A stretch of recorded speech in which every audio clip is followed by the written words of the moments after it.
காலை நேர பிரதான செய்திகளின் ஊடாக நர்மதா சிறில் முதலில் தலைப்பு செய்திகள். தரம் 5 புலமை பரிசில் பரீட்சை திகதி அறிவிப்பு. இன்று நாடு தழுவிய ரீதியில் அரச மருத்துவர்கள் பணி புறக்கணிப்பு. அரச மருத்துவ அதிகாரிகள் சங்கம் அறிவிப்பு. இந்தோனேசியாவில் சக்தி வாய்ந்த நிலநடுக்கம், விடுக்கப்பட்டுள்ள சுனாமி எச்சரிக்கை. இனி விரிவான செய்திகள்.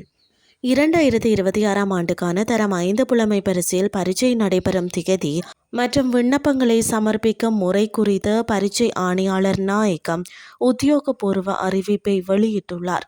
அதன்படி ஆகஸ்ட் 9ஆம் தேதி பரீட்சை நடைபெற உள்ளதுடன் இதற்கான விண்ணப்பங்களை இன்று முதல் ஏப்ரல் 30 வரை இணையதளம் ஊடாக சமர்ப்பிக்க முடியும் என அவர் குறிப்பிட்டுள்ளார். இதற்காக பரீட்சை திணைக்களத்தின் உத்தியோகபூர்வ இணையதளத்தில் விண்ணப்பங்களை சமர்ப்பிக்க முடியும் என அறிவிக்கப்பட்டுள்ளது. இன்று காலை 8 மணி முதல் 24 மணி நேர அடையாள பணி புறக்கணிப்பு போராட்டத்தில் ஈடுபட உள்ளதாக அரச மருத்துவ அதிகாரிகள் சங்கம் உத்தியோகபூர்வமாக அறிவித்துள்ளது. சுகாதார அமைச்சினால் தற்போது முன்னெடுக்கப்பட்டு வரும் சட்டவிரோதமான இடமாற்ற நடைமுறைகளுக்கு எதிர்ப்பு தெரிவித்தே இந்த தீர்மானம் எடுக்கப்பட்டுள்ளதாக அந்த சங்கம் குறிப்பிட்டுள்ளது.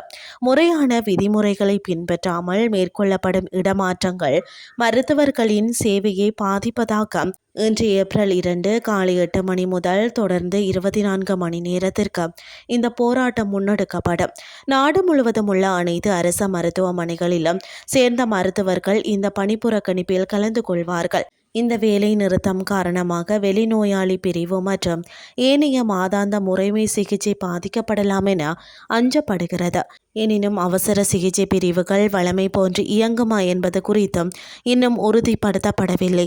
ஏற்கனவே இது போன்ற கோரிக்கைகளை முன்வைத்து போராட்டங்கள் முன்னெடுக்கப்பட்ட நிலையில் சுகாதார அமைச்சின் மெத்தன போக்கை கண்டித்து மீண்டும் இந்த தீர்மானம் எடுக்கப்பட்டுள்ளமை குறிப்பிடத்தக்கது. இனி வெளிநாட்டு செய்திகள். கிழக்கு இந்தோனேசியாவின் தெர்னேட் நகர கடற்கரைக்கு அப்பால் உள்ள வடக்கு மொலுக்கா கடலில் 7.4 ரிக்டர் அளவிலான நிலநடுக்கம் ஏற்பட்டுள்ளது. இதனைத் தொடர்ந்து அருகிலுள்ள தீவுகளுக்கு சுனாமி எச்சரிக்கை விடுக்கப்பட்டுள்ளது. அமெரிக்க புவியியல் ஆய்வு மையம் இந்த நிலநடுக்கத்தை முதலில் 7.8 ரிக்டர் அளவாக பதிவு செய்தது.